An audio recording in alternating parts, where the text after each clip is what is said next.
Okay, so Daddy's gonna read to you this book called Smiling Proud Wanderer. It's from webnovel.com. It's a fan translation if you want to go there and read along. It's a pretty good translation. There are issues with it, but overall it's pretty good, and it's made by fans, so can't complain, right?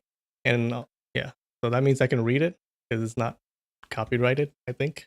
I hope.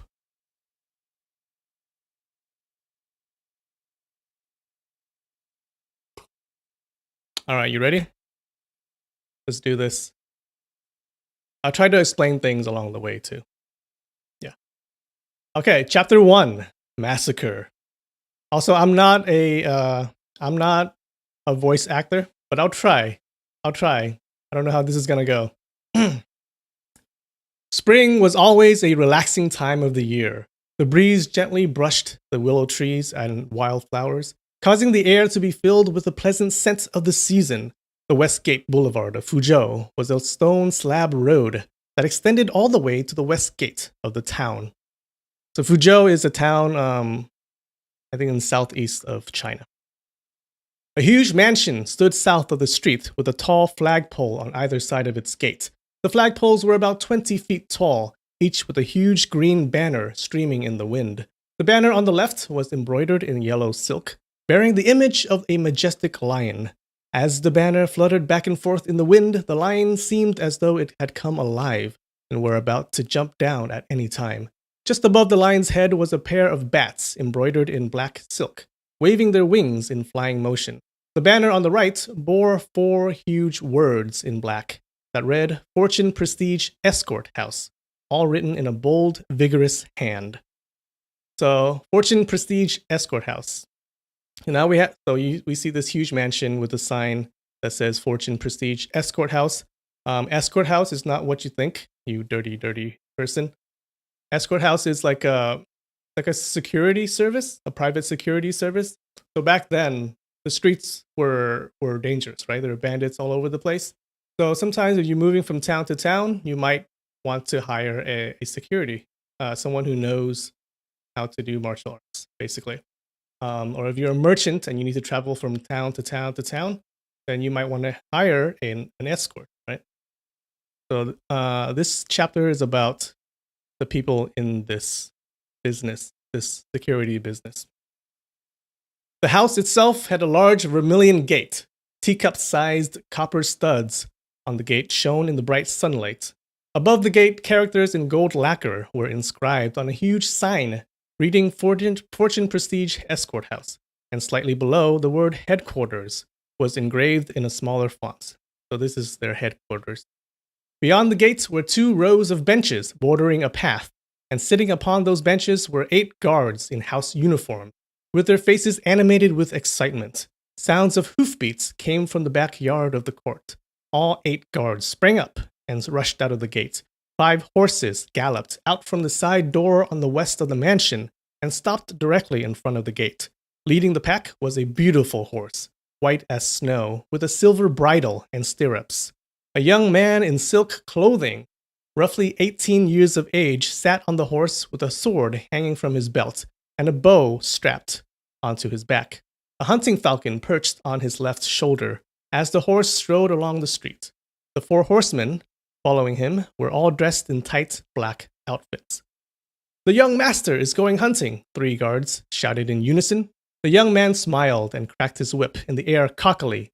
Answering the command, the white horse neighed happily and dashed along the stone slab road. "Escort she," one of the guards yelled out. "How about bringing back a wild boar so we can all have a feast?" A 40-year-old horseman trailing behind grinned back. "Don't worry, I will make sure to save the boar's tail for you. Just don't get drunk before we get back." Amid the loud laughter, the 5 horsemen vanished like the wind. Just after they exited the town gate, Lin Pingji, the young master of the escort house, spurred his horse lightly. So Lin Pingji is one of the major characters. So we're introduced to him. He is the heir of this escort house business. All right, how am I doing, you guys? How am I doing? Skippadoo. Hi, Skippadoo. Skippity-doo-dah, skippity-yay. Amanda Wong. Hey, Amanda. How's it going? Ethan Chu. Lovable Lily Pup account number 2. Lovable Lily Pup account number 2. I like that.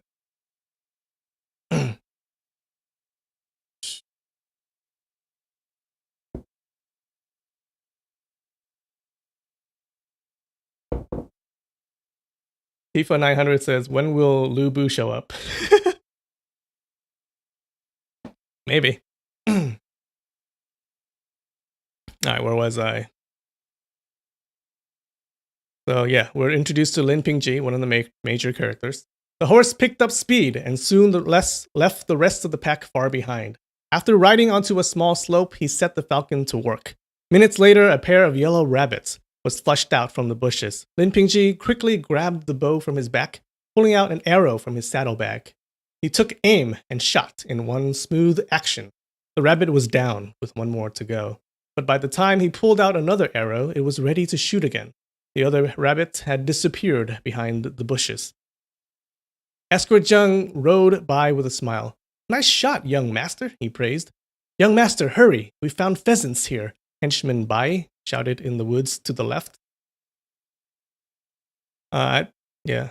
Escort, I think henchman is below escort in rank. I'm not sure. Lin Pingji, our major character, rushed over and saw a pheasant flying out from the bushes, heading directly toward his head. He pulled out an arrow rapidly and fired at the pheasant, but missed. Out of reflex, he lashed his whip at the pheasant. With a cracking sound, the pheasant fell to the ground, bright and colorful feathers scattering in all directions. All 5 cheered. That's kind of sad. What a swift lash! Even a large griffin wouldn't escape that, Escort Shi exclaimed. The party hunted in the woods for over 4 hours, intending to let the young master have a good time. The 2 escorts, Shi and Zheng, and the 2 henchmen, Bai and Chen, always drove the prey toward the young man, even when they themselves had the better shot. But that's how you do it, guys. By the end of the hunt, Lin Pingji had shot 2 more rabbits and 2 more pheasants, but young Master Lin wanted to hunt more. Not realizing enough excitement from small prey, he yearned for larger game. Let's go a bit deeper into the woods and see what we can find, he exclaimed eagerly. Wait, he's 18 years old, he's kind of young. Let's go a bit deeper into the woods and see what we can find, he exclaimed eagerly. Escort Shi thought to himself, if we go too deep into the woods, as the young master wishes, he probably won't quit until after dark. Surely the madam will complain when we get back. That won't be good. So he replied, it is quite late already.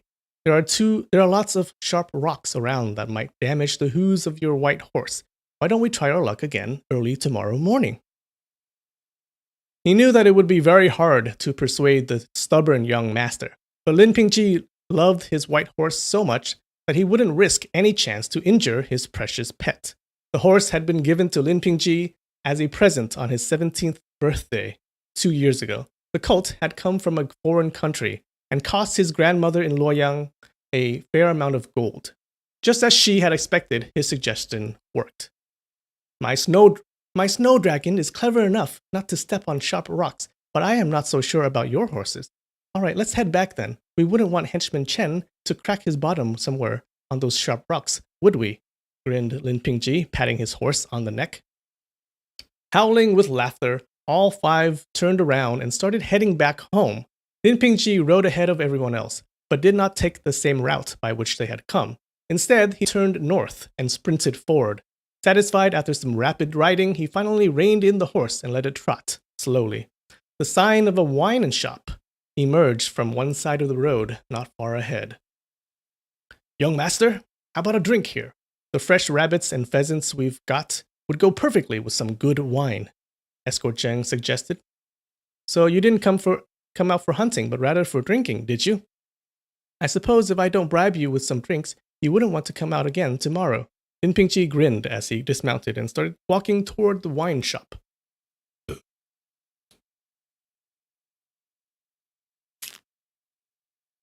Normally, the owner of the wine shop, Old Kai, would have hurried out to take the reins and flattered Lin with some praise. Well, looky there, the young master's gotten so much game today. Ain't he great? There ain't many who can match his skills, old Kai would exclaim. But today, when they came to the door, they were greeted with complete. But today, when they came to the door, they were greeted with complete silence. A girl dressed in green stood by the wine vat, with her hair done up in two buns with a hairpin through each. She seemed to be busy with it. She was facing inside and seemed to have no intention of turning around. Where is old Kai? Get out and tether our horses.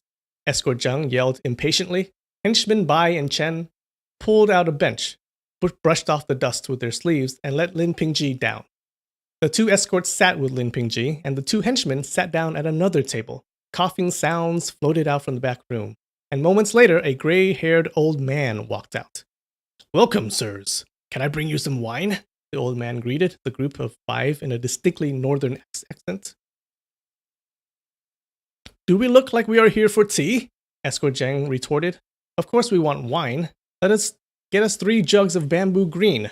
Where's old Kai? What's going on? Are you the new owner here? Yes, sir. Coming right up. Waner, bring 3 jugs of bamboo green, the old man said to the girl. To be frank with you, misters, my name is Sa. I was born in this town, but I left to be a trader when I was young. Recently, my son and my daughter-in-law had both passed away. I figured that no matter how tall a tree is, its leaves will always fall to the roots, so I brought my granddaughter back to my hometown. But since I've been gone for over 40-something years, my relatives and my friends had either passed away or left town. Luckily, the previous owner of this wine shop, old Kai, happened to want out, so he sold it to me for 30 taels of silver. I am finally back now. I feel happy just listening to the hometown dialect. But it's so embarrassing that I've totally forgotten the dialect myself. All right, so yeah, they come to this restaurant and they're sitting down, and some shit's gonna go down, guys. Stuff's gonna go down. I read this before a long time ago, like when I was young, and this is all I've forgotten a lot of it, but this is very nostalgic for me. Eliza Clark, who doesn't want tea though? Adam Atlas. Bamboo green is a wine made with young bamboo shoots. Oh, thanks, Adam. Frank Castle. Oh, it's live. I'm sorry. Sorry, it's live. Hannah Gansky. Seriously, tea is the best. I know, right? I don't have tea, but I do have this.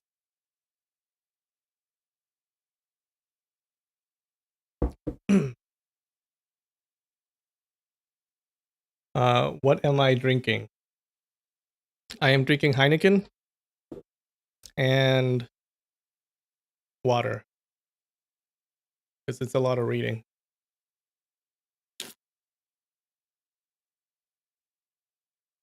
Joel Bridge. Yeah, you need to make a drink, Joel. Alright, the girl in the green robe came back with a wooden tray. She set down the bowls and chopsticks, and then placed 3 jugs of wine on the table. When she finished, she walked away with her head down, not even glancing at the customers. Lin Pingji watched as the girl walked away. She had a slim figure, but her skin was dark and rough. Pox marks covered her face, which made the face appear to be very ugly. Lin Pingji thought that the reason she was so rigid was probably because she had only started waiting tables not too long ago, so he paid her no more attention. Escort Shi brought out a pheasant and a yellow rabbit and handed them to Old Man Sa. Clean them up and cook them well, he ordered. Yes, sir, right away. Would you like some jerky and peanuts to go with the wine, sirs? Old Man Sa asked. Wanderer placed some beef jerky and peanuts on the table, not waiting for Old Man Sa's order. Our young Mr. Lin here. I think that should be master. Our young Master Lin here is the young master of the Fortune Prestige Escort House. He helps out needy people all the time. Money, to him, is like dirt. If you cook the 2 dishes well and make his stomach happy, you can easily make back that 30 taels investment you spent in a matter of months, Escort Zheng introduced. Oh, yes, many thanks, Old Man Sa answered cheerfully as he picked up the pheasant and the rabbit and went into the kitchen. Escort Zheng poured the wine into all 3 cups. Raising his own cup, he poured all of it down his throat. Then, after smacking his lips a few times, he said contentedly, "The owner changed, but fortunately the wine is still the same." He poured himself another cup and was just about to drink it, when suddenly the drum of hoofbeats rose from a distance and then came to an abrupt stop outside the shop. Two horsemen rode in from the north.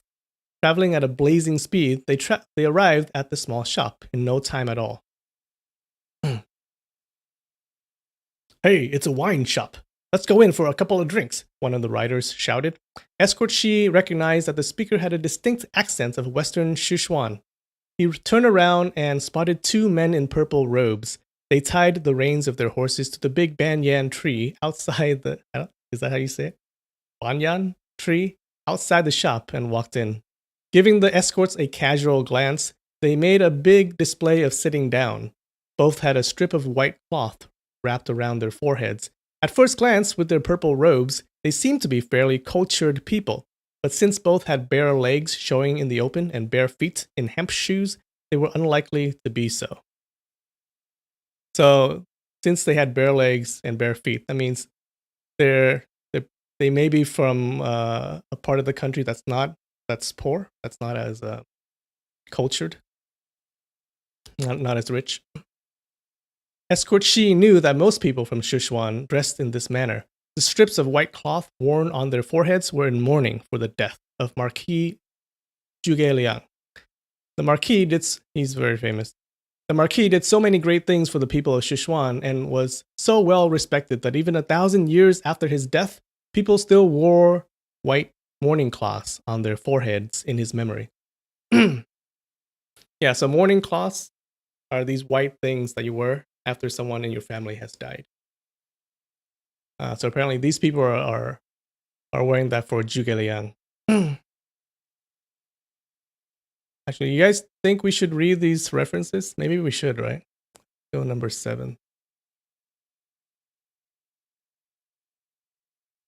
So it is an old tradition in China that when a relative or official in great power dies, okay, that's what I said. People tie white cloth to their foreheads to show respect. Then number 8. Marquis Zhuge, how do I say it? Zhuge Liang was a very famous and well-respected military counselor in Sichuan of ancient China. Lin Pingji had never seen people dressed like this before. Their dress looks neither civilian nor martial. Very strange indeed, he thought aloud. "Wine! Get me some wine! So many damn mountains here. Our horses are really tired out," the younger of the two yelled out. "What can I get for you?" Wan walked to their table and asked. She looked down at the floor while asking the question, so that the two could not see her face. Her voice was low, but sounded very clear and pleasant. The younger man was dazed for a second. And unexpectedly, his right hand shot out and raised Wanner's chin. "What a pity," he snickered. Wanner gasped and quickly drew herself back. So you can tell this guy is not a good dude. The younger man's companion burst into laughter. "Brother Yu, this chick has a nice body, but as for her face, look how pockmarked it is, just like the inside of a pomegranate." The younger man laughed even louder. Lin Pingji's anger flared. He slapped the table hard and shouted, "What kind of creatures are you, you blind scoundrels? How dare you come to Fuzhou and behave so ill-mannered?" "Hey, Jia Jr., somebody seems really upset. What do you think this sissy is referring to?" So, I don't know if that's a good translation, but yeah, we'll go with it. "Who do you think this sissy is referring to?" the younger fellow, Yu, said with a smirk. Lin Pingji was fair of face and looked much like his mother. Even under normal circumstances, he would have slapped someone just for staring at him. Hearing the word sissy, his temper flared. He grabbed a tin kettle from the table and hurled it at the two men. Yu shifted back slightly. The kettle missed him and sailed out the door, landing on the lawn outside. Wine from the kettle splashed everywhere. Escorts Shi and Zheng sprang up immediately and rushed up to the two men. "This boy should play a little bitch in the opera. He would seduce quite a few men, but I doubt he's any good at fighting." Yu grinned sneeringly. "This is the young Master Lin from the Fortune Prestige Escort House. You've really got your nerve to offend him, Escort Zheng hollered. As he spat out the last word, his left fist was already on its way toward Yu's face. Yu deflected the punch with his left palm, then grabbed Zheng's wrist and pulled hard. Escort Zheng lost his balance and fell forward toward the table. Yu then struck Zheng's neck with his left elbow. With a crash, the table collapsed to the ground along with Zheng. Although Zheng was not in the top echelon of fighters at the escort house, he was not at the bottom either. Seeing that Escort Zheng had been knocked down by Yu with just one move, Escort Shi knew the two would make tough opponents. Alright, so in summary, they were eating at this restaurant, and these two guys, these two foreigners, come in, and they just start trouble, right? They kind of harass this, the female waitress, and Lin Pingji throws what do you call it? What do you throw? Throw a tea kettle at him, right? And then they start fighting. And turns out these two guys are pretty good at fighting, right?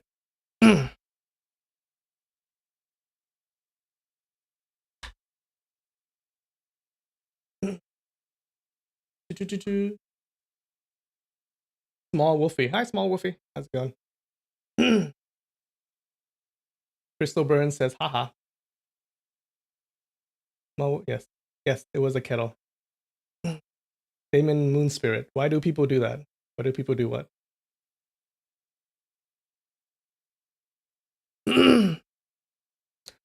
Latoya Thunderstar. I like the storytelling project video.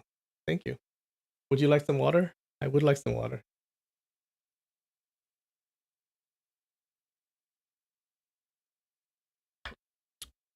All right.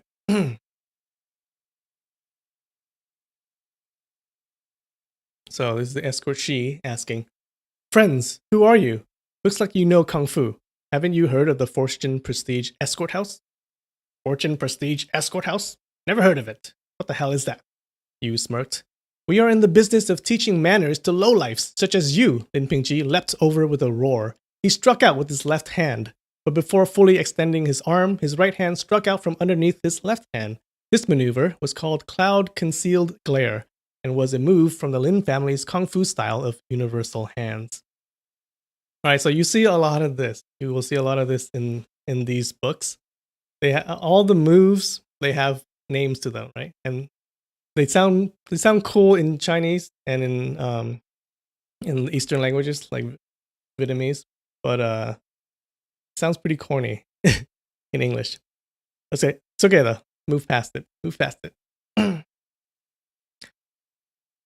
Oh, this sissy boy actually knows a few tricks, Yu exclaimed mockingly, blocking the blow with his left hand and stretching out his right hand to grab Lin Pingji's shoulder. Lin Pingji lowered his right shoulder in evasion and attempted to punch Yu with his left fist. Yu ducked his head from the punch, but to his surprise, Lin Pingji's fist opened and changed from a punch to a palm strike. With the move called Flowers in the Fog, he slapped Yu hard across the face. Now Yu went berserk. He threw a kick at Lin Pingji, who stepped to the right and returned a kick at Yu.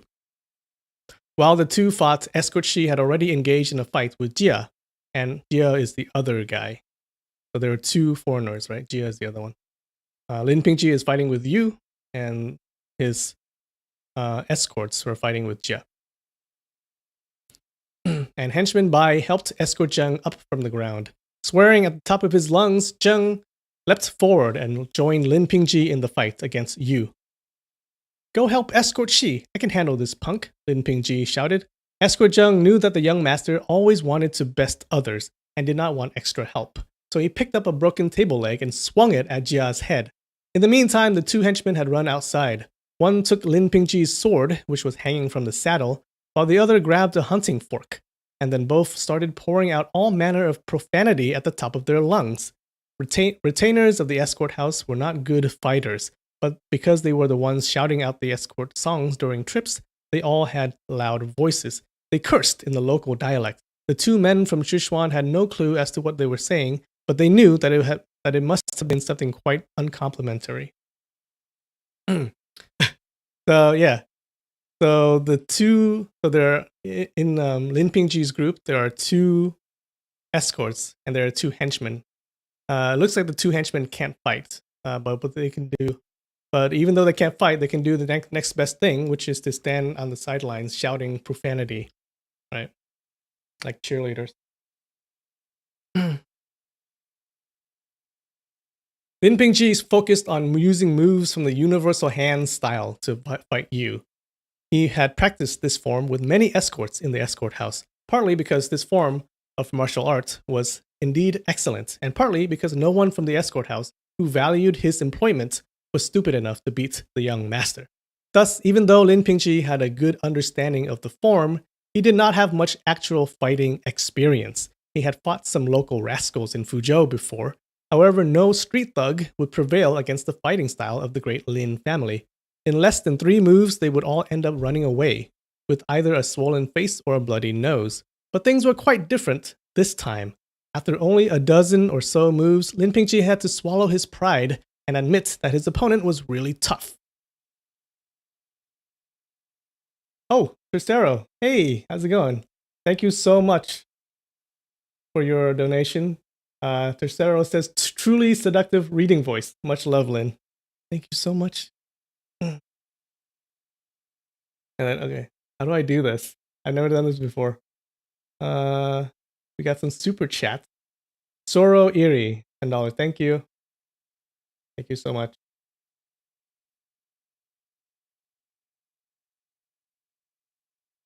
All right. While the two exchanged punches, Yu is one of the foreigners, kept taunting Lin Pingji with insults. Hey, buddy, the more I look at you, the more you look like a girl dressed as a guy.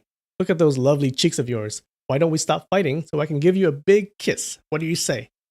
Lin Pingji was enraged. He glanced over at escorts Shi and Zheng, only to find that they were not faring well, even though it was 2 against 1. Zheng had been punched hard on the nose. Blood was all over his face and his clothes. Lin Pingji hastened his moves and, unexpectedly, was able to slap Yu in the face a second time. It was a heavy slap. Son of a turtle! Son of a turtle! Yu snarled. I was just playing with you, you loser. Oh, shouldn't say that word. You want to fight for real now? He suddenly changed his tactics and sped up his moves. Punches poured down upon Lin Pingji like a thunderstorm. The two fought from the inside of the shop to the outside. Seeing a punch aimed directly at his solar plexus, Lin Pingji remembered the release block technique his father had taught him, so he tried to block it with his left arm. But Yu's punch was so powerful that he failed to stop it. The punch sent a shock throughout his entire body, and before he was able to gather himself, Yu's left hand grabbed him by the collar. Yu jerked him down hard. Lin Pingji's torso caved into Yu's strength and leaned forward. In the next second, Yu's right arm was already pushing down on the back of Lin Pingji's neck with a move called the Iron Threshold. You son of a turtle! If you kowtow to me, that's bowing. If you kowtow to me and call me great uncle 3 times, I might let you go. Yu laughed scornfully. So it looks like Yu is just playing with this guy. His martial arts is so good. Escorts Shi and Zheng were stunned. They wanted to rush over and rescue Lin Pingji, but were kept at bay by Jia's non-stop kicks and punches. Henchman Bai thrust the hunting fork at Yu's back. Punk, let go of him. Who the hell do you think you are? He yelled loudly. Yu threw a reverse kick with his left foot, which knocked the fork out of Bai's grip and sent it flying into the air. He immediately followed with another backward kick using his right foot, sending Henchman Bai rolling to the ground. You stinking turtle egg! This is him. This is one of the henchmen throwing insults. You stinking turtle egg! The hell with you! Your grandma has no eyeballs! Henchman Chen started cursing, but with each curse he took a step back. So after 8 or 9 of them, he was already far from the scene of the fight. That's a smart man, that guy. Hey, sissy boy, are you going to kowtow or not? Yu laughed. He pushed down even harder, pressing Lin Pingji's head almost to the ground. Lin Pingji tried to punch at Yu's stomach, but the punches always fell a few inches short. Lin felt unbearable pain from his neck, as if his neck was going to break. Sparkles glittered in front of his eyes, and his eardrums were filled with buzzing sounds. He clawed and scratched like a wild cat, when suddenly his fingers came upon a hard object that was strapped on his shin. Without thinking, he pulled it out and stabbed it at Yu with all his might. Yu let out a sudden shriek and let go of Lin Pingji. Dread and terror covered his face as Yu stumbled back in disbelief. The dagger had pierced through his stomach all the way, leaving only the handle showing. He was facing west, and the golden handle of the dagger glinted crazily in the rays of the setting sun. He opened his mouth wide, but nothing came out. He reached for the dagger with his hand, but then paused, too afraid to touch the shining handle. Stumbling back several steps, Lin Pingji also looked on in shock. His heart almost jumped out of his throat. Jia and the two escorts stopped fighting and looked at Yu in astonishment. Yu finally gathered enough courage to grab the protruding handle. Blood gushed from the wound as he pulled out the dagger. The onlookers cried out in disbelief. Jia! Jia! Tell my father. Seek vengeance. For... Yu hissed before dropping the dagger and fell forward onto the ground. His torso twitched a few times and finally stopped moving. Uh-oh.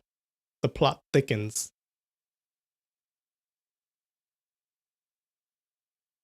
So it turns out Lin Pingji, one of our major characters, killed this guy. And he says tell his father to avenge him. And kind of get the idea that his father is someone important. Okay.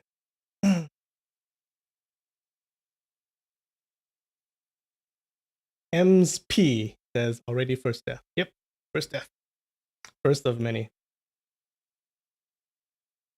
Adam Atlas, pretty sure they aren't calling each other turtle. Oh, maybe they're different. FIFA 900 says these insults. It's over 9,000. All right.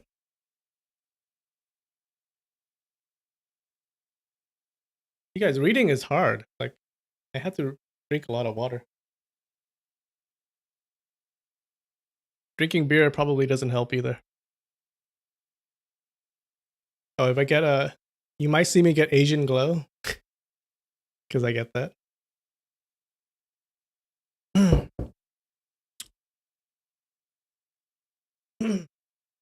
MZ, yep, got noticed. Hi. Hello. Brother Yu! Jia rushed to his side and cried out bitterly. Get your weapons, Escort Shi whispered. He darted to his horse and drew out his long knife. As an experienced escort, he knew only too well that Jia would stop at nothing to avenge the death of his companion.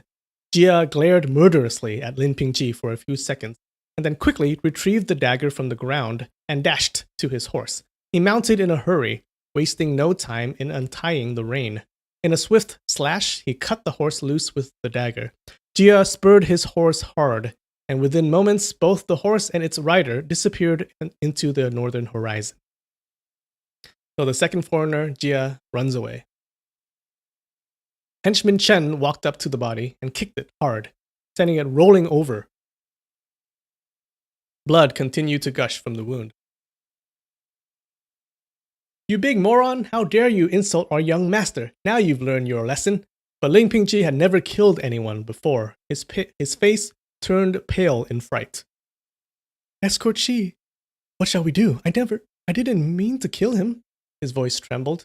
Escort Shi pondered to himself. The Fortune Prestige Escort House has been around for 3 generations. Getting into fights and having people die on the job is simply unavoidable. But normally the victims are either bandits or unorthodox members of the martial world. And these fights usually happen in some remote mountains or deep forests.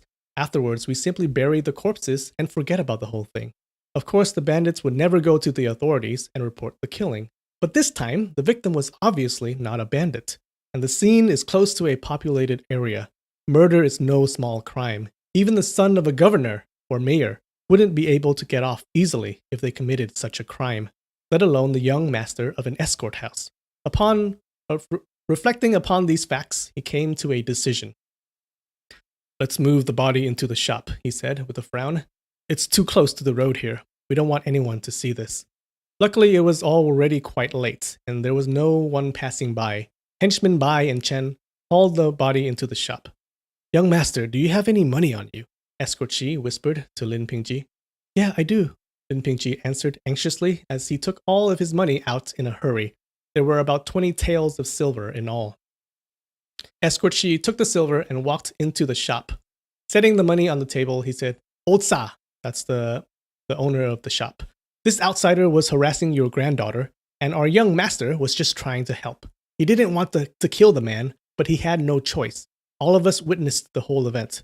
The incident originated because of you. So if anybody blows the whistle, no one will get away with it. Take the money, and just forget about the whole thing. We'll get rid of the body and pretend nothing happened here. Do you understand? Yes, Old Sa nodded.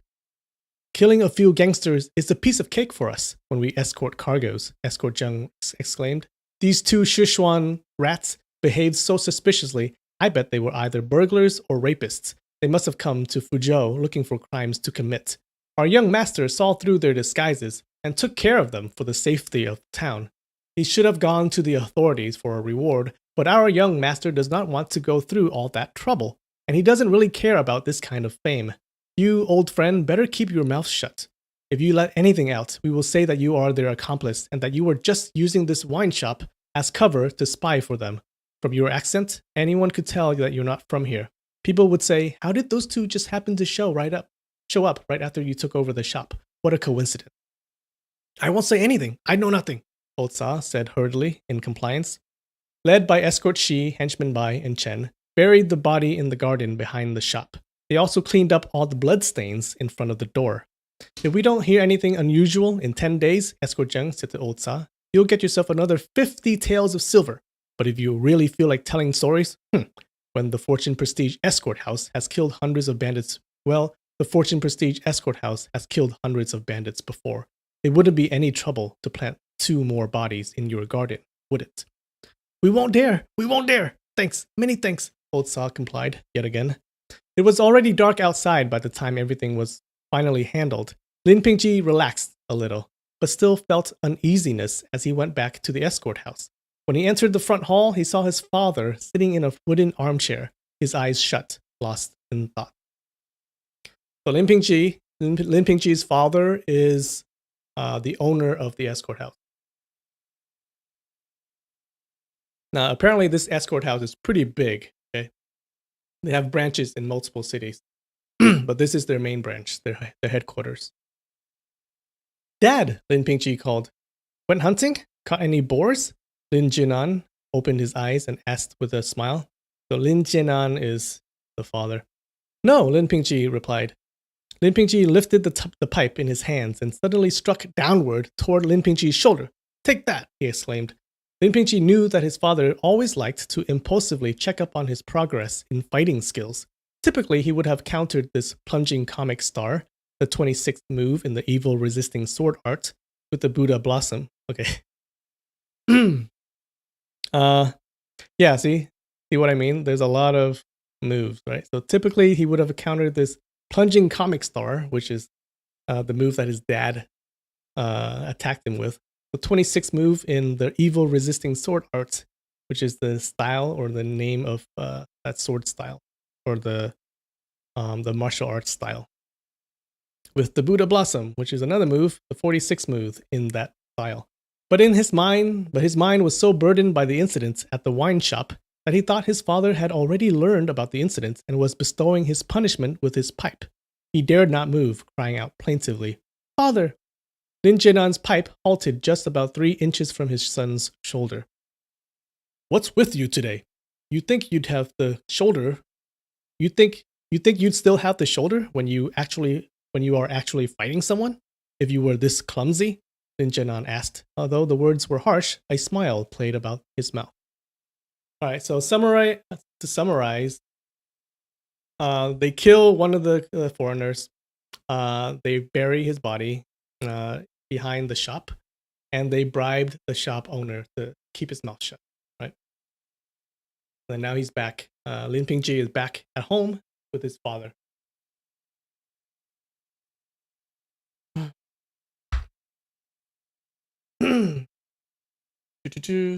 Amanda Wong says, low battery. Yeah, better get that fixed. Buddha Blossom. People like the Buddha Blossom move in the chat. Daka Orc says, this is one of Louis Cha's best work, in my opinion. Me too. I love this novel. This is one of my favorites.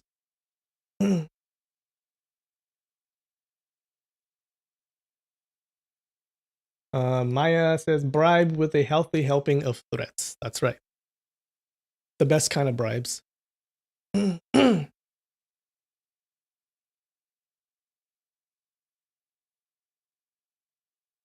right, so it looks like his father does not know what's going on. Understood, Lin Pingji responded. He dropped his left shoulder and rapidly spun his body around, stepping behind his father. Snatching up a feather duster from the tea table, he thrust it at Lin Jaedan's back. This was the move called the Buddha Blossom. See how cool they are? They can fight with feather dusters. That's the right move, Lin Jaedan nodded in approval. He passed his pipe across his back and parried the thrust, then countered with a move known as the flute play on the river. So the son is fighting with a feather duster, and the father is fighting with a pipe. Lin Pingji was much more focused now. He blocked the attack with purple mist eastbound. The father and son fought until after roughly 50 moves, when Lin Jaedan swiftly poked his son on the chest just below his right nipple with the handle of his pipe. Not able to fend off the attack in time, Lin Pingji felt a sudden soreness in his right arm and dropped the feather duster immediately. Good, very good. You have shown progress every single day of this month.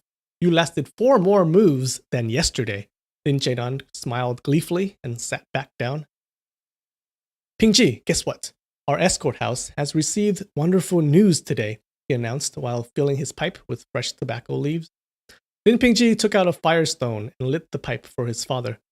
Did you just sign off on a big business deal today? He inquired. Lin Jaedan shook his head. As long as our escort house offers good services, business will come to us. Our only concern is our own ability. Are we capable of fulfilling big contracts when they do come to us?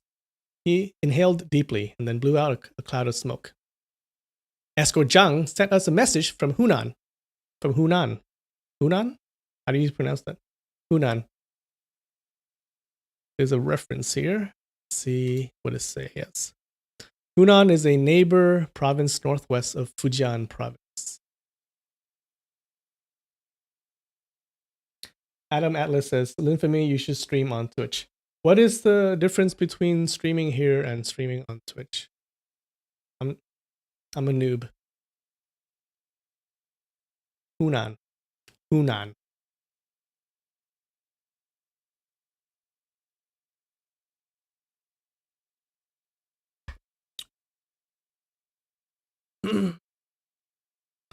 Master Yu of the Pine Wind Temple, the master of the Qingcheng Sword School in Western Sichuan, has accepted our gifts. Hearing the words Western Sichuan and Master Yu, Lin Pingji's heart almost jumped from his throat.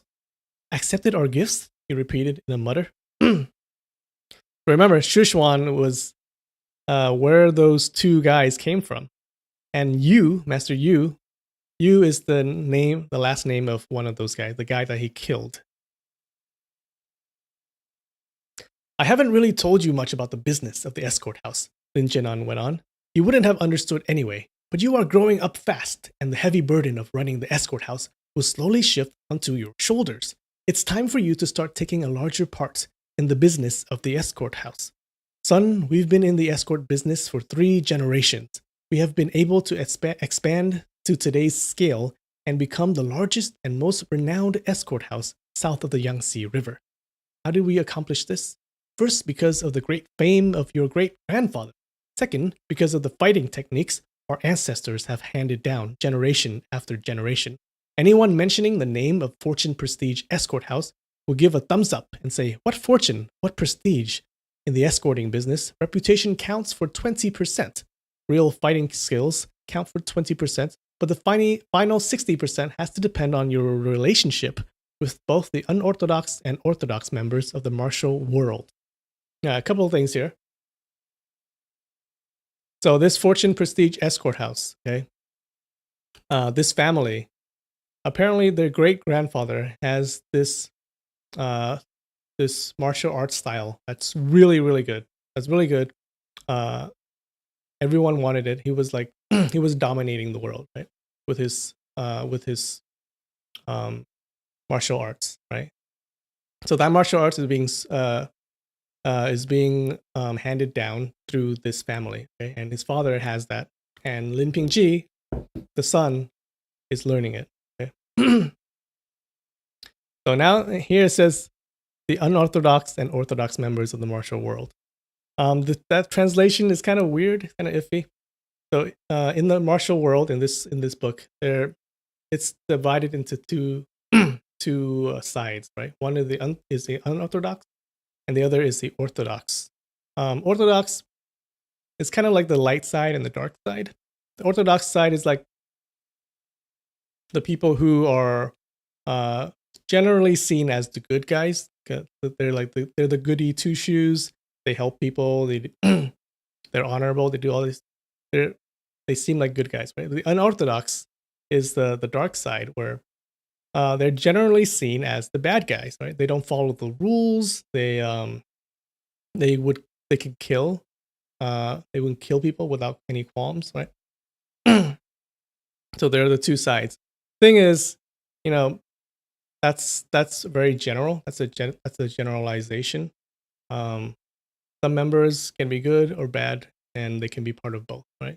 But the orthodox side is generally seen as the goody two shoes, and the unorthodox generally seen as the bad guy.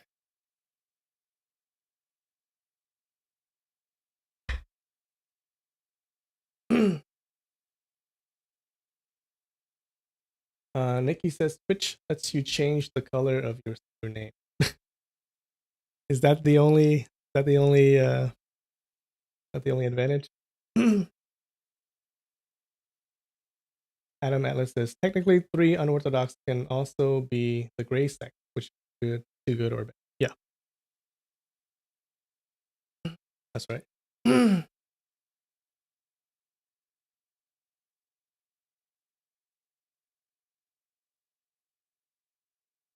Lawful and rogue.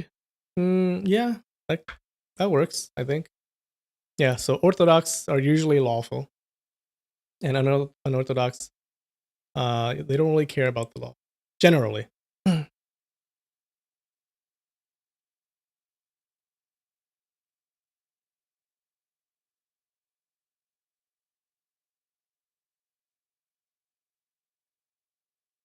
right. Blowing out another cloud of smoke, he continued. Think about it. Our wagons have to pass through 10 different provinces. If we had to fight every time we went on a job, how many men would we have lost? Even if we won every single time, it would be like in the old saying, to kill 1,000 enemies, sacrifice 800 of your own. If any of our escorts were injured or killed on the job, the money we earned wouldn't even be enough to cover the compensation to their families. Soon we would run out of our own savings as well. That's why we escorts have to know all the right people and spare no expense to cultivate relationships. Connections are even more powerful than the fist power. Yes, father, Lin Pingji answered. Under normal circumstances, he would have become quite excited and would have asked many questions upon hearing about the business end of running the escort house.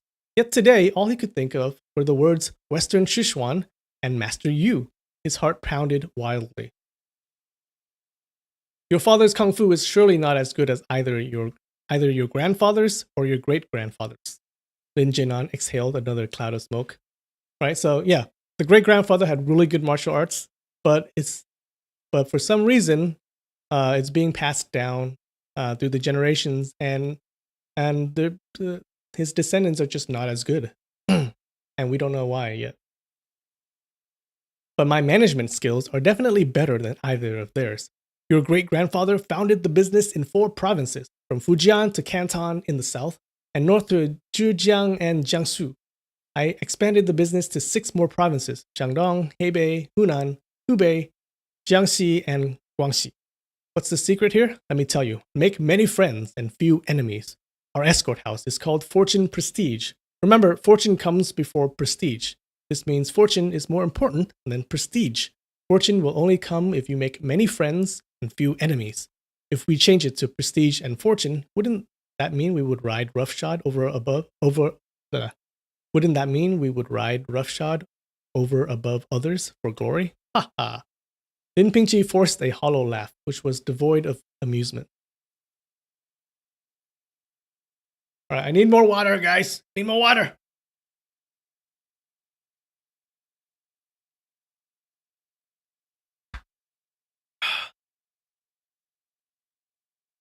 Give me 1 minute. We're gonna take a break.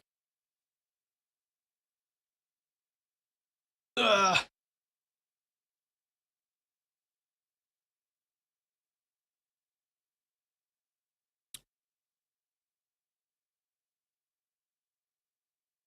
All right.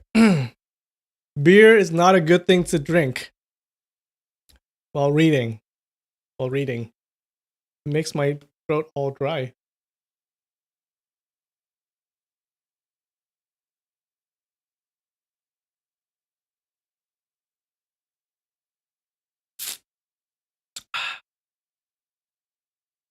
Player one. Hey, player one. How's it going?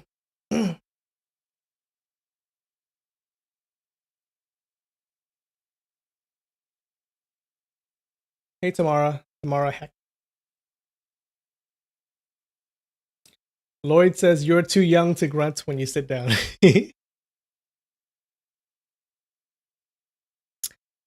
Thanks for calling me young. Joel says drink more beer. I can't. It makes my throat dry. All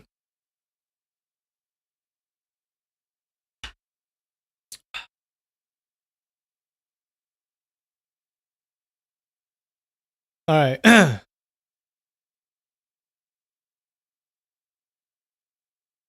Beer or tea will make you pee like a racehorse. Right. That was a fast poo. It was very fast. All right. See what I do for you guys? I poo very fast.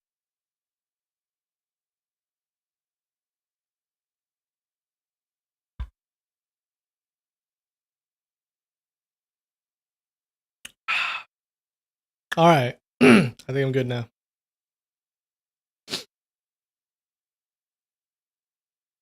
Lin Pingji forced a hollow laugh, which was devoid of amusement. Lin Chenan didn't notice his son's uneasiness and went on. The old saying says covet Sichuan after capturing Gansu, but for us it's covet Sichuan after capturing Hubei. Our escort route starts from Fujian, goes west through Jiangxi and Hunan to stop at Hubei. But why shouldn't we continue all the way west, up the river into the province of Sichuan? Sichuan is called the Heavenly Kingdom. There are lots of rich people there. If we made it through to Sichuan, we could go either north to Shanxi or south into Yunnan or Guizhou. Our business would increase by at least another 30%. But Sichuan is a place of crouching tigers and hidden dragons. To do business there, we would have to have connections with the two schools, Qingcheng and Eimei. For the past 3 years, I have been sending valuable gifts to the Pine Wind Temple of the Qingcheng Sword School and the Golden Peak Temple of the Eimei School every spring and autumn, but neither school would accept our overtures. Priest Radiance, the headmaster of the Eimei School, would at least greet the gift bearers, thank them, and invite them to a vegetarian meal, then return the gifts without even breaking the seal. Master Yu of the Pine Wind Temple was even trickier. His apprentices would stop the gift bearers halfway up the mountain, claiming that Master Yu was in exclusive meditation at the moment and unable to see any guests. They would also claim that they already had everything they needed in the temple, so that there was no need for any gifts. Our escorts couldn't even tell which direction the gate of the Pine Wind Temple faced, let alone meet Master Yu. Then, when they came back, they were infuriated. If it weren't because of the specific orders I gave them before the trip to behave with restraint and respect, regardless of how they were ill-treated, they would probably have called them all manner of names and started several fights. After these words, Lin Jianan stood up, a proud smile blossoming his face. And guess what? At long last, Master Yu has accepted our gifts and has even sent 4 of his apprentices to return the courtesy and thank us in person. 4 apprentices? Not 2? Lin Pingji asked breathlessly. Yes, 4 apprentices, Lin Jianan answered. Master Yu is really handling this matter quite solemnly. This will make our escort house look especially good. I've just sent messengers to our branches in Jiangxi, Hunan, and Hubei, informing them of the news and told them to treat these 4 as our noble guests. Father, when people from Sichuan speak, do they usually call others son of a turtle? Lin Pingji suddenly blurted out a question. Only bumpkins from Sichuan speak that way. There are rustics everywhere, and of course they are not taught of proper manners. Listen to our own henchmen talk when they gamble. They're no better. Why do you ask? Lin Zhenan chuckled. No reason, Lin Pingji replied quickly. When the 4 Qingcheng apprentices come, you should spend more time with them. Watch and learn how students of prestigious schools act. Making friends with them will surely benefit you later on in life. The father and son chatted some more. Lin Pingji couldn't make up his mind if he should tell his father about the incident at the wine shop, and finally decided to tell his mother first. After dinner, the family of 3 remained in the back hall to converse. Lin Zhenan was having a discussion with his wife as to what gift to get for her brother's birthday in June. It would be tricky to find something appropriate that the Golden Blade Wang family in Luoyang would hold in esteem.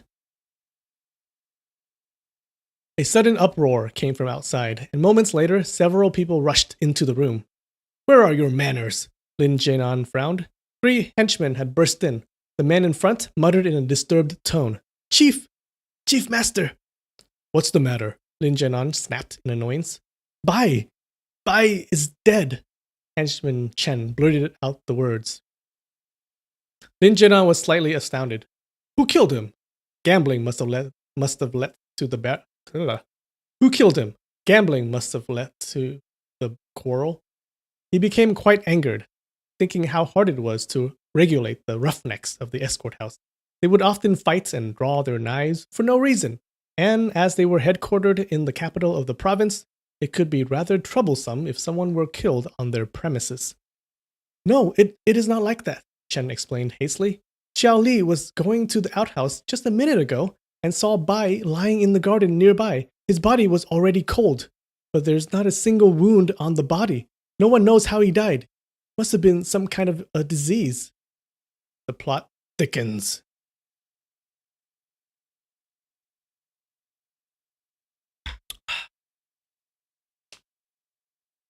Oh, okay. ZH sound equals sh sound. Yeah, that doesn't help. Z, sh, z. Lin Zhenan.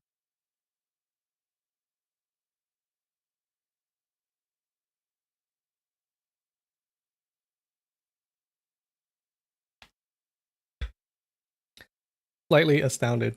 This book has weird phrases. Yeah, so this is a fan translation, okay? So, sometimes there are problems. So sometimes there are problems with the translation. But it's good enough, guys.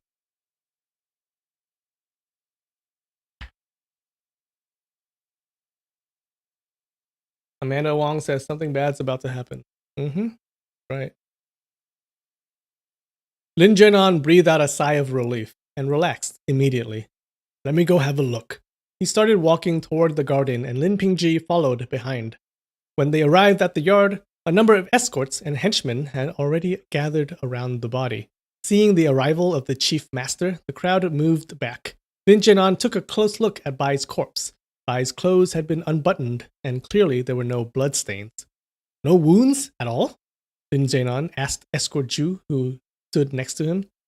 I've examined the body carefully, and there's not a single wound anywhere on the body. It does not look like poison either.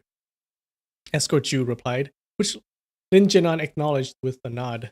Tell Dong, the bookkeeper, to arrange a funeral for Bai, and don't forget to send 100 taels of silver to his family, Lin Zhenan directed. The death of a henchman due to illness was not something Lin Zhenan would pay much attention to. Didn't Bai go hunting with you today? He asked Lin Pingji after walking back to the living room. Yes, he did. He looked fine when we got back. Who'd think he would catch a deadly disease so unexpectedly? Lin Pingji replied. Many things in this world are like that, Lin Zhenan commented. Whether good or evil, they always happen in an unexpected manner. I've always wanted to open the escort trail through the province of Sichuan. I thought it would have taken at least another 10 years. Who would have expected that Master Yu would somehow be prompted by some sudden impulse to not only accept my gifts, but to also send 4 apprentices such a long way to thank us. Father, although the Qingcheng Sword School is a well-known, well-renowned school, our Fortune Prestige Escort House is fairly famous too. We have been sending gifts to Sichuan year after year. It's only natural for Master Yu to send people our way to show his gratitude as well. What do you know? Lin Chenan chuckled. Xincheng and Eimei have been around for hundreds of years. They've had many outstanding disciples in their schools. Maybe they aren't as famous as Shaolin or Wudang, but they Wudang, but they certainly have enough fame to be placed next to Songshang, Taishang, Hengshang, Huashang, and Hengshang of the Five Mountains Sword Alliance. So Shaolin is the most famous school, most famous martial arts school. And they're Buddhists, they're Buddhist monks. That's the Shaolin Temple. And Wudang is the second most famous, and they're Taoists. Right, so that's Shaolin and Wudang. And then the Five Mountains Sword Alliance. So this is 5 schools, 5 sword schools, and they're like a confederation of 5 schools, and each of the schools are on one mountain, right? So Shan is the mountain. Shan means mountain. So it's these 5 schools, and they're on 5 mountains. They're part of an alliance. And this is weird because Hengshang and Hengshang, they sound the same. I think in Chinese they also they're the same sounds, but so they differentiate. They differentiate it with a dash. Thing is, like, one of them is north and one of them is south, but we don't know. I don't know which one is which. Weird.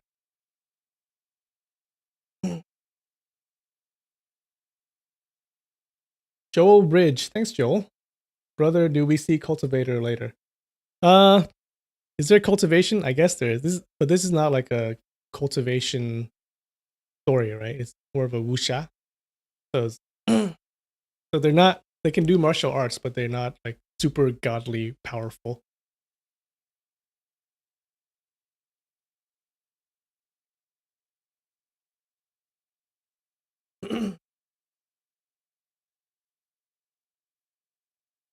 Your great-grandfather, Sir Yuan Tu, founded the 72 moves of evil resisting sword art. So this is the great martial arts, right?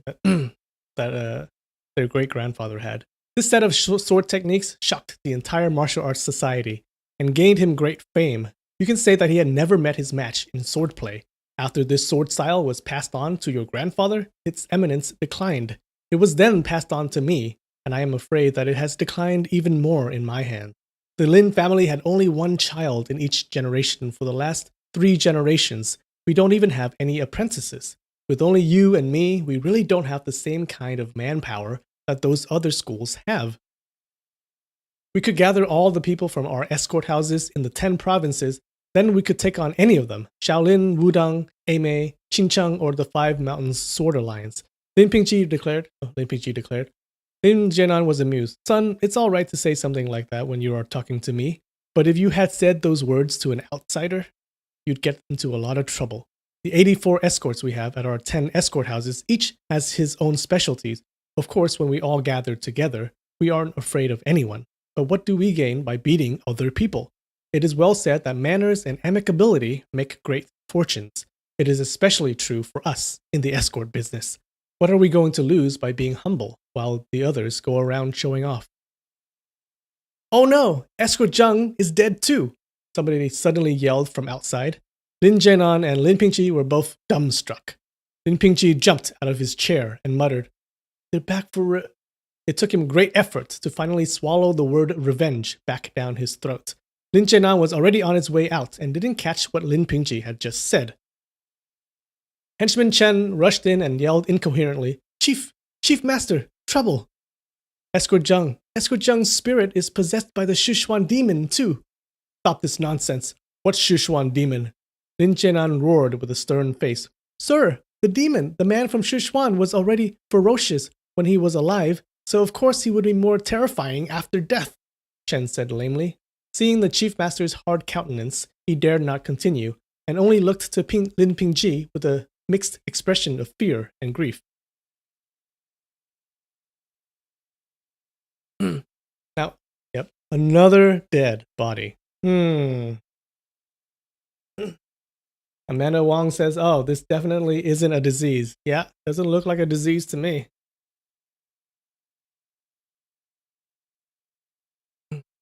Although maybe it's spread, right? Maybe it's corona. Maybe they had corona. Several more escorts and henchmen rushed into the hall. Brother Zhang died in the stable, one escort answered with a frown. He died in exactly the same way as henchman Bai. There wasn't a single wound on his body, and no bleeding could be found from any aperture. No swelling on his face either. Maybe they became haunted by some kind of demon when they went hunting with the young master. Lin Zhenan snorted.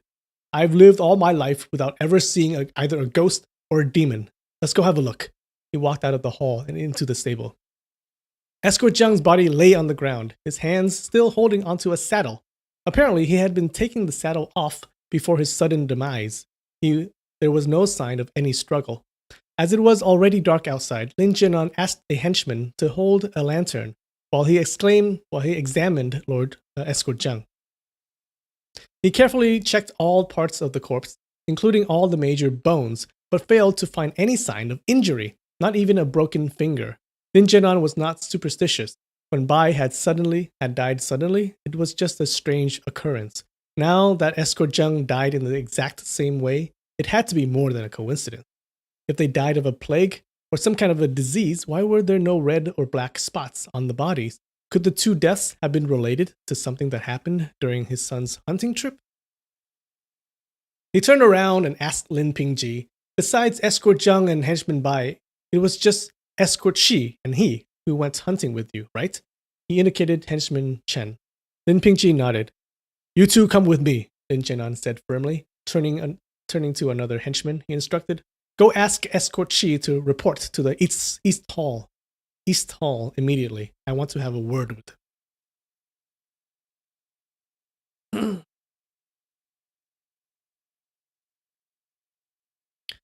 Soon the three arrived at the East Hall. What really happened? Lin Zhenan asked his son. Lin Pingji hastily confessed and told his father all about the trouble he had at the wine shop. How he went in for some drinks, how the two men from Sichuan accosted the girl, which resulted in the fight, how the fight broke out and the man attempted to push Lin's head down to kowtow, how he pulled out a dagger and killed that person, how they buried the body in the back garden and gave Old Man Sa some silver to keep him quiet. He told everything there was to tell without leaving anything out. Good job, Lin Pingji, for giving us that summary. The more Lin Zhenan heard, the more concerned he became. But still, getting into a fight with an outsider and having it result in his death was not the end of the world. He listened to the whole story from his son stolidly.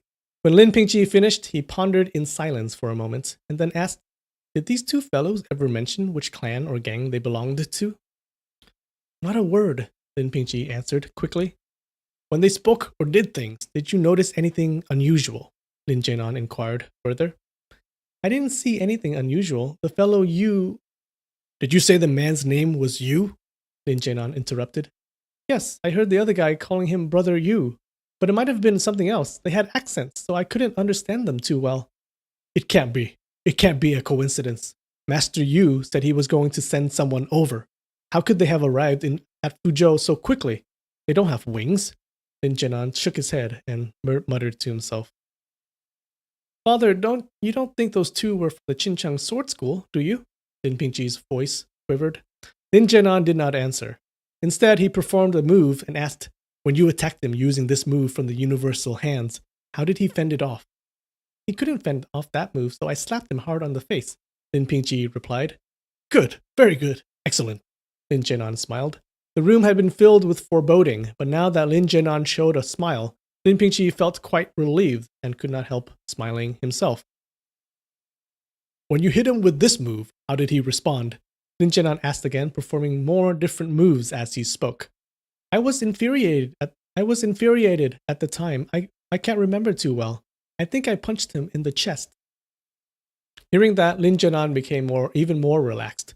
Very good, very good. Your move should have hit him that way. If he couldn't even block a simple move like that, he couldn't be a close relative to the famous Master Yu of the Qincheng Sword School, Pine Wind Temple.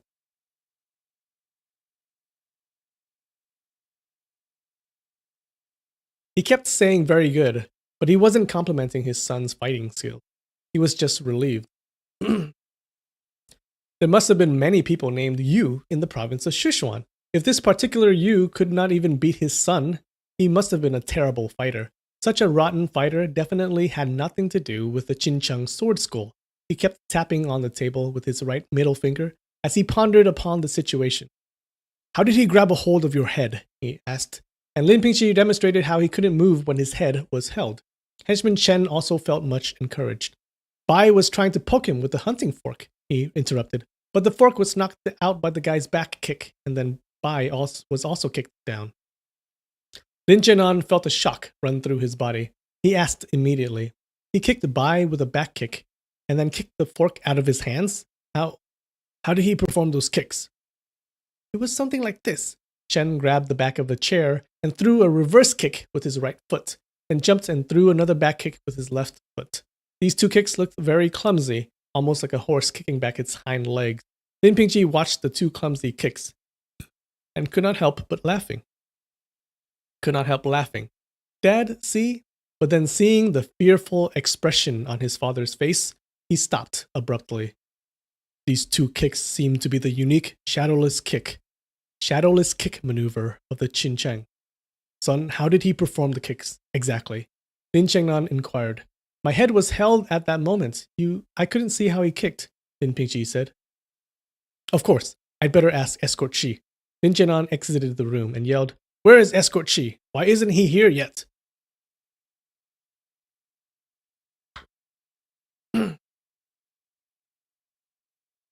Two henchmen came over and reported that nobody had yet to be able to find Escort Shi. Feeling the uneasiness growing inside him rapidly, Lin Jianan paced up and down in the garden hall, thinking, if the two kicks were indeed the shadowless kick technique, then even if the fellow was not a close relative of Master Yu, he must have had some kind of connection with the Qincheng Sword School.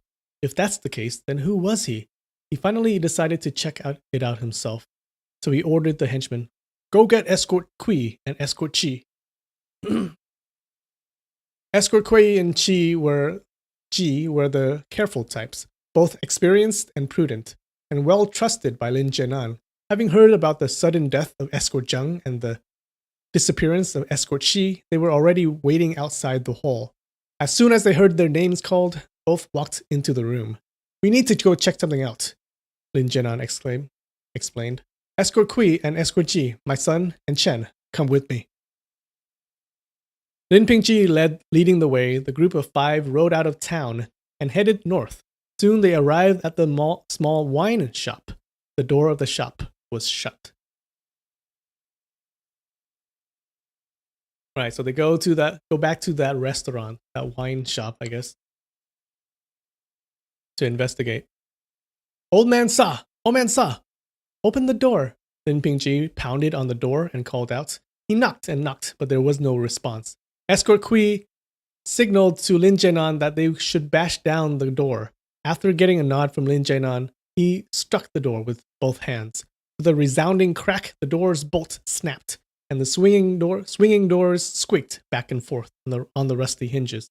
Escort Kui pulled Lin Pingqi to the side as soon as he forced the door open. They waited, until they were sure that there was no sound coming from within.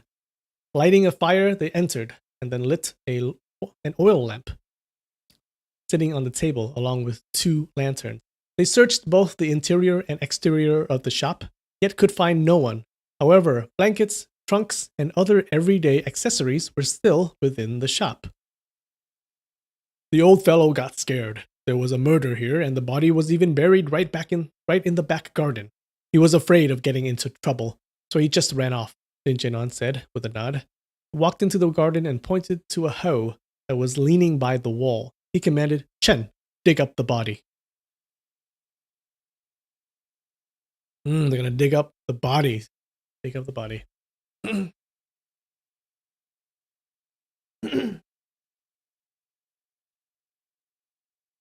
Chen was clearly convinced that the whole crisis had been caused by demons, so after digging only a short while, he felt his limbs getting stiffer and stiffer. He felt so weak that his legs started to give out. Utterly useless. How can you even call yourself a henchman? Escort G yelled at him sternly. He handed his lantern to Chen, took the hole from him, and then began digging. Not long after, the clothes of the dead body appeared. He dug a little deeper, then levering the hoe beneath the corpse, gave a strong tug. The body was lifted out of the hole. Chen turned his head away, afraid to look, but gasps of shock suddenly came from the other four. Scared to death, Chen dropped the lantern. The light was extinguished, and the garden was enveloped in complete darkness. Lin Pingji's voice quavered when he muttered uneasily, "We definitely buried the Sichuan guy's body. How come? How come?" "Light the lantern," Lin Jinan ordered. He had kept his calm since the strange events started to happen, but now there was fear in his voice. Escort Kui lit the lantern.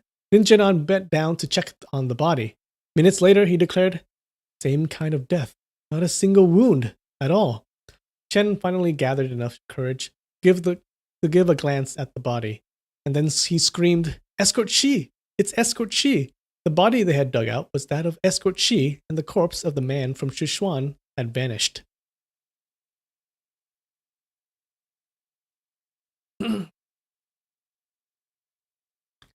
"Something seems strange about this old man, Sa," Lin Jinan said. He grabbed the lantern and hurried back into the room, looking over everything very carefully. He couldn't find anything unusual, even after looking at everything in the room. In the wine jugs, underneath the stoves, in the iron pot, under the table and chairs. Escorts Kui and Ji and Lin Pingji also began examining the different rooms. "Father, come here and look at this," Lin Pingji shouted out suddenly. Following the sound of his son's voice, Lin Jinan found Lin Pingji in the girl's bedroom, holding a green handkerchief in his hand. "Father, how could a poor girl have a handkerchief like this?" Lin Pingji asked, his voice quavered with excitement. Lin Jinan took the handkerchief from Lin Pingji's hands and examined it carefully. A trace of some kind of light but sweet scent soon caught his attention. The handkerchief was very soft and smooth, yet also quite heavy. It was obviously made from high-quality silk. When he looked at it more carefully, he found 3 levels of green thread sealing the edges of the handkerchief. In one corner, a small red coral branch was embroidered in great detail. "Where did you find this?" Lin Jinan asked. "It fell underneath the corner of the bed. Maybe they didn't see it when they packed and left in such a hurry," Lin Pingji suggested. Lin Jinan put his lantern close to the bed and searched, but found nothing else. He muttered, "You said that the girl was very ugly. I suppose she wasn't wearing a very expensive clothing, but was she dressed very neat?" "I didn't pay much attention. I am sure her dress wasn't filthy, because I would have noticed when she poured wine for me," Lin Pingji replied eagerly. "Brother Kui, what do you think?" Lin Jinan turned to Escort Kui. "I think this old man and the young girl must be involved with the deaths of Escort Shi and Zheng and Henchman Bai. It's even possible that they were the actual killers," Escort Kui concluded.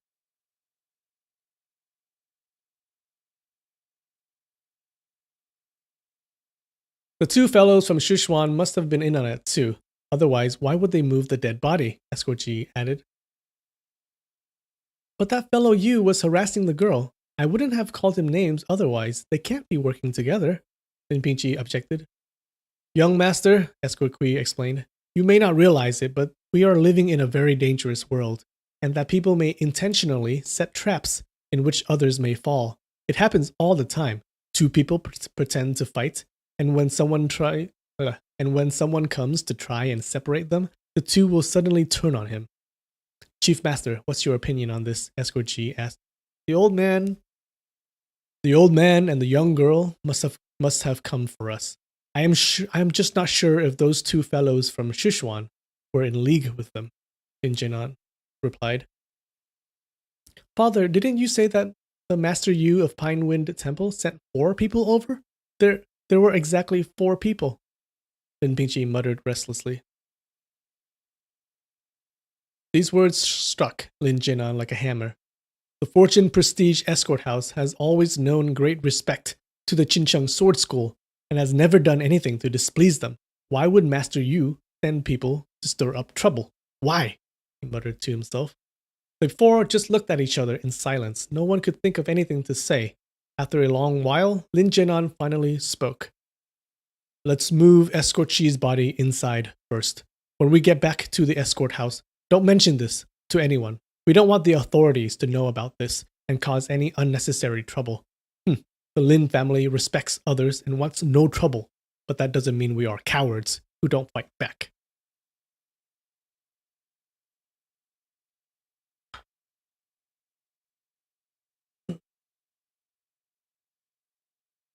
It's pronounced sway. Oh, sway. Got it. Thank you. Thank you, je ne sais quoi.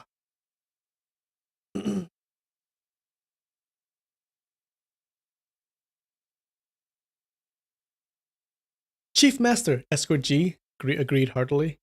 Like the old saying goes, keeping an army for a year just for one battle, and all of us will fight for the honor of the escort house. Many thanks, Lin Jinan nodded. The party headed back to town. Just when they were about to reach the escort house, they saw a big crowd gathering in front of the gate. Countless torches lit the street, turning the night into day. Lin Jinan's heart missed a beat. He rushed forward. Chief Master is back, several people cried out. Lin Jinan dismounted his horse and saw that his wife, Madame Wang, was extremely angry. Look! Someone is trying to challenge us in our home, she exclaimed. A pair of broken poles lay in the street. Each had a flag attached to the end. These were the flags of the escort house. Someone had cut down the two flag poles and left them lying on the ground.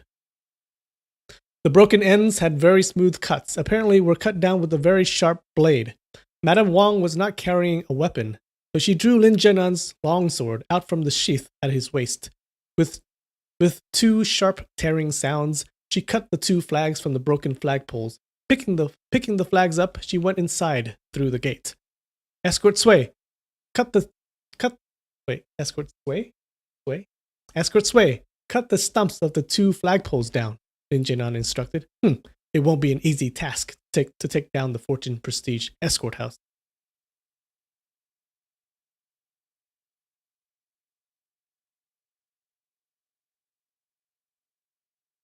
Nikki says, feels like I'm in a never-ending Linfamil video, and I'm not complaining. Yeah. I don't know when this is going to end, guys. When I can't read anymore, which is probably soon. My throat is so dry.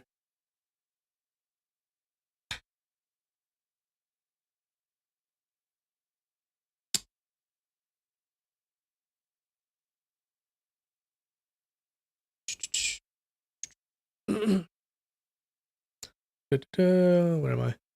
Damn them! What a bunch of cowards they are, only daring to play these dirty tricks when the chief master is not at home, Escort G cursed. Lin Jinan beckoned to his son, and the two went into the house, while Escort G poured out even more profanities. The father and son went into the east hall. Madame Wang had already spread the flags on two tables. On one of the flags, the eyes of the yellow lion had been cut out, leaving two empty holes. On the other flag, the word prestige had been cut out from the name Fortune Prestige Escort House. Lin Jinan was a patient man with an even temper, but even he could not stand these insults any longer. He struck the table with a resounding blow. One leg of the sandalwood table broke with a crack. Father, it's my entire fault. I got the family into this situation, Lin Pingji trembled. Yes, the Lin family has killed someone. And so what? If I ever saw a punk like him, I'd kill him too, Lin Jinan roared. Good job, Dad. Who got killed? Madame Wang asked in surprise. Pingji, tell your mother about it, Lin Jinan asked. Lin Jinan said. So Lin Pingji told Madame Wang everything that had happened, how he killed the man from Sichuan, how they found the body of Escort Chi in the garden of the wine shop, and so forth. Madame Wang had heard about the mysterious deaths of henchman Bai and Escort Zheng, and at the news of the death of Escort Chi, she exploded. Husband, how can we let others push the Fortune Prestige Escort House around like this? Let's gather our people and go seek justice. from the Qincheng Sword School in Sichuan. We can also invite my father and my brothers to join us.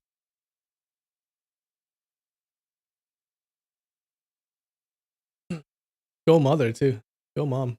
Since her youth, Madame Wang was known for having a bad temper. As a maiden, she had no qualms with pulling out a knife for even the smallest of disagreements. Her family, the Golden Blade Wang family, was a large and powerful family in the city of Luoyang. Even everyone would defer to her out of respect for her father, the unbeatable Golden Blade Wang Yuanba. Even now, after her son had grown up, her hot temper had not improved much. We are still not sure who our enemy is. It might not even be the Qincheng Sword School, but whoever they are, I doubt they'd stop at 2 broken flagpoles and 2 dead escorts, Lin Jianan replied when he was suddenly interrupted by the bellowing voice of Madame Wang. What else do they want? Lin Jianan cast a side glance at Lin Pingji, and Madame Wang understood instantly. Her heart started pumping fiercely, and her face paled from fear. I cause all the trouble. A true man would take full responsibility for his own action. I won't be afraid. Lin Pingji's words were brave enough, but the trembling voice gave him away. They'd have to pass through me first before they can get to you, Madame Wang exclaimed. The banner of the Fortune Prestige Escort House has been held high for 3 generations. We've never lost our glory. She turned to Lin Jianan. If we can't even settle this little problem, what good are we? How can we look at ourselves in the mirror for the rest of our lives? Lin Jianan nodded to Madame Wang in agreement. I'll send people to search the town for new faces. Meanwhile, I'll have more people on patrol around the escort house. You wait here with Pingji. Don't let him run around by himself. Yes, I understand, Madame Wang acknowledged. The couple both understood well that Lin Pingji would undoubtedly become the next target. The enemy was hidden in the dark, and they themselves were exposed under the light. Even if Lin Pingji only stepped out of the escort house for a minute, he would be in great danger. Lin Jianan walked to the main hall and gathered the escorts, sending some people to go check out the town and instructing the rest to patrol the escort house. All the escorts had heard about the situation. The flagpole of the escort house being cut down was a slap in the face of each and every one. Infuriated, they had already dressed themselves in uniforms and taken up arms. Upon the command from the chief master, they instantly obeyed the order wholeheartedly. Lin Jianan felt a measure of relief as he witnessed the entire escort house working in unison, preparing to defend the honor of the escort house. Walking back inside, he spoke to Lin Pingji. Pingji, your mom hasn't been well rested. Pingji, your mom hasn't been well for the last couple of days. The enemy will be soon coming. Why don't you move into the room outside her bedroom to guard her? I don't need, Madame Wang rejected, but before finishing the sentence, she suddenly realized what her husband had really meant. He wasn't asking their son to guard her. Instead, he was really trying to have their son close by, so they could protect him. Their son was a young man with very sensitive pride.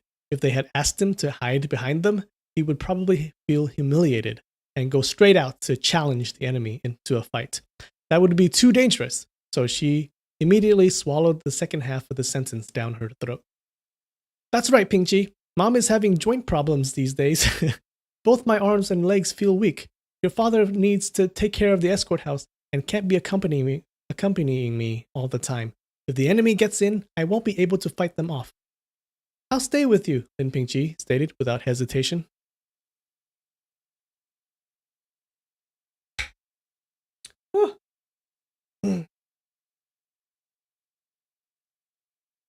A lot happened. Okay, so to summarize, Lin Pingji killed a guy, and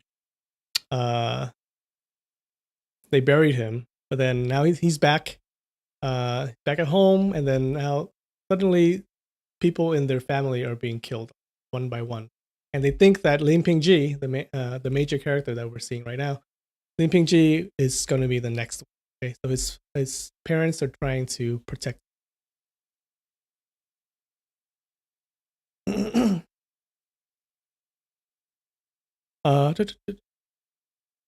I need more water, guys. I need more water. All right. We'll be right back in like 5 minutes. No, 1 minute.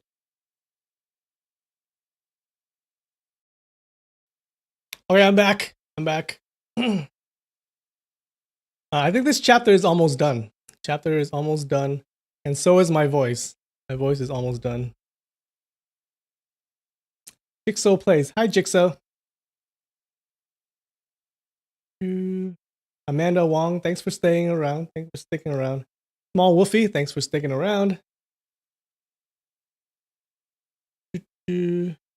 Crypto 66. You're now invested in the story, aren't you?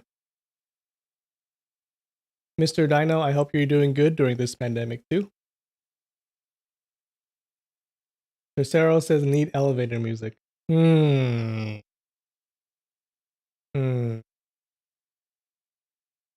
Might work. I'll think about it. All right, I think we're almost done, guys. Almost done. Let's get through this. Do it.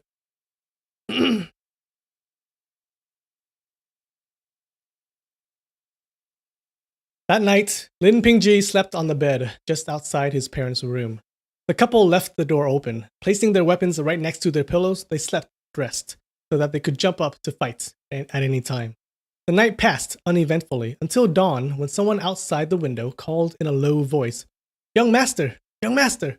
Lin Pingji had not been able to sleep for the most of the night and had just fallen asleep, so he didn't wake up. "What's the matter?" Lin Jinan asked. "The young master's horse! The horse is dead," the man outside answered. Lin Pingji loved his horse very much, so as soon as the horse's groom found out about the calamity, he rushed in to tell Lin Pingji. Roused by the words, Lin Pingji sat up in bed. "Let me go look." Lin Chenan knew that once again something had gone terribly wrong, so he hurried to the stable with Lin Pingji. The body of the horse lay on the ground. It had been dead for quite some time. As happened before, there was not a single wound on the corpse. "Did you hear any noise last night?" Lin Chenan asked. "No, sir," the groom answered. "Don't get upset. I'll see to it that you receive another good colt." Lin Chenan patted Lin Pingji gingerly on the shoulder as Lin Pingji quietly caressed the horse's corpse, tears emerging from his eyes. That sucks. That was a beautiful horse, too. All of a sudden, henchman Chen burst into the stables, shouting in panic, Chief Master, it's terrible, horrible. All those escorts, the escorts were killed by the demon." "What did you say?" Lin Jinan and Lin Pingji asked in unison, their voices filled with incredulity. "Dead! All dead!" Henchman Chen kept muttering uncontrollably. "Who is dead?" Lin Pingji. "Who is dead?" Lin Pingji demanded angrily. He grabbed Chen's collar and shook him hard. Young master, dead," Chen mumbled dazedly. Hearing the words "young master dead," Lin Jinan was most disturbed, but he did not want to yell at Chen for saying those ominous words, afraid to show his uneasiness. "Where's the chief master? We'd better report this to him fast." A man's urgent voice floated in from the outside. "The demon is so vicious that, what can we do?" another voice asked timidly. "I am over here. What's going on?" Lin Chenan shouted loudly toward them, who in turn rushed over. It was an escort, followed by 3 henchmen. "Chief Master, not a single escort we sent out made it back," the leading escort said. Lin Jinan had expected news of someone's death when he heard the commotion, but he had sent out a total of 23 escorts and henchmen to gather information last night. How could all of them have been wiped out? Are you sure they're dead?" he asked hurriedly. "Maybe they're still investigating and just haven't gotten back in time." The escort shook his head. "We have already found 17 bodies. 17 bodies? Lin Chenan and Lin Pingji cried out in unison. Fear written all over his face, the escort confirmed with a nod. Yes, 17 bodies. Among them were escorts Fu, Qian, and Wu. All of the bodies are in the front hall at this very moment. Yes! We did it. We did it, you guys.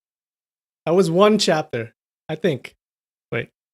Yes! That was 1 chapter. Why does it say chapter 2 and then chapter 1, part 2? But I'm calling it. That's 1 chapter. Woo! So how did you guys like the story so far? This is one of my favorites. It does end on a cliffhanger. Player 1, welcome back. Joel, yep, that is pretty long. Elizabeth, thank you. Yeah, the entire family. A lot of people died. A lot of people died. My throat is like, it has no saliva. It's totally dry. How do voice actors do this? Chapter 2, I think we're gonna set chapter 2 for next week at the same time at 5:30 Pacific time. Yeah. So this is the first time I've ever done a live stream. So you guys let me know like what I need to improve. What I need to do. Nikki, yes, same time next week. Jesse Gutierrez says, I'm not used to this long of a chapter for Eastern Fantasy. Yeah, the chapters are pretty long, huh?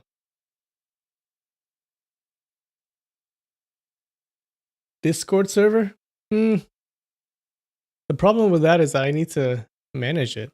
I need to, like, I don't know. We'll see. I'll think about it. More water, less beer. No, like I started out drinking beer, right, in the beginning. But look, it's still full. I drank a couple of sips, and then my throat got all dry. So I was like, I stopped drinking the beer.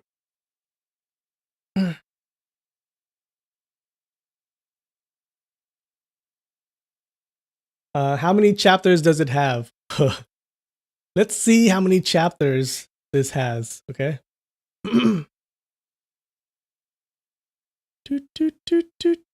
Oh, looks like, okay, guys, looks like that was just chapter 1. No, that was just part 1 of chapter 1. That was half of chapter 1.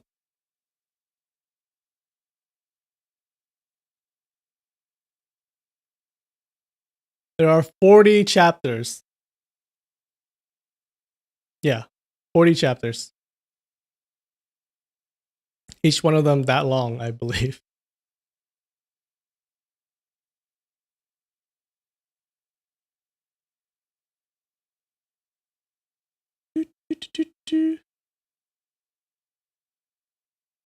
Jennery Ochoa. Thanks. Yeah, it pulls, the story pulls you in, huh?